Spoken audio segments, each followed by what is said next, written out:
మనం తెలుసుకోవాలి. విధేయత అంటే ఏంటి అంటే దేవుడు మనకు ఏం చెబుతున్నాడో దాన్ని చేయడమే విధేయత. అదేవిధంగా మరి ఇశ్రాయేలీయులు మరి అరణ్యంలో ముందుకు కొనసాగేటప్పుడు మరి దేవుడు ముందుకు నడవన్నప్పుడు వాళ్ళు ముందుకే నడవాలి, కానీ వాళ్ళు ఏం చేశారని అంటే మమ్మల్ని చంపడానికే, మేము అక్కడ ఈ అరణ్యంలో రావడానికే అని మొత్తం నిందించారు. మేము వెనక్కి తిరిగి వెళ్ళిపోతాం, మేము మాకు అదే బాగుండదని చెప్పారు. అంటే దేవుడు ఇటు వెళ్ళినప్పుడు వాళ్ళు ఇటు వెళ్తామని చూశారు.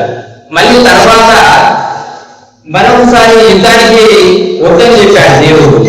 కానీ మరి ఎన్నారా వెనక్కు తిరిగి రమ్మని అంటే మళ్ళీ యుద్ధం చేస్తానికి వెళ్తామని చెప్పారు. అంటే దేవుడు వద్దంటే అక్కడ ఆగిపోవాలి, దేవుడు వెళ్ళమంటే ముందుకు వెళ్ళాల్సినటువంటి అవసరం ఉంది. మరి అలాంటి విధంగా మనం ఉన్నప్పుడే దేవునికి విధేయత చూపినటువంటి వారం అవుతాం.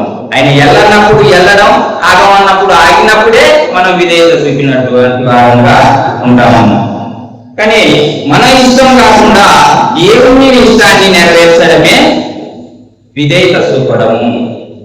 నాకు ఎన్నో కోరికలు ఉంటాయి, నాకు ఎన్నో ఇష్టాలు ఉంటాయి, వాటి ప్రకారంగా నేను జీవిస్తే దేవుని ఇష్టాన్ని నెరవేర్చిన వాడని అవుతానా, మరి దేవునికి విధేయత చూపినటువంటి వాడని అవుతానా అన్నటువంటి విషయాన్ని తెలుసుకోవాలి.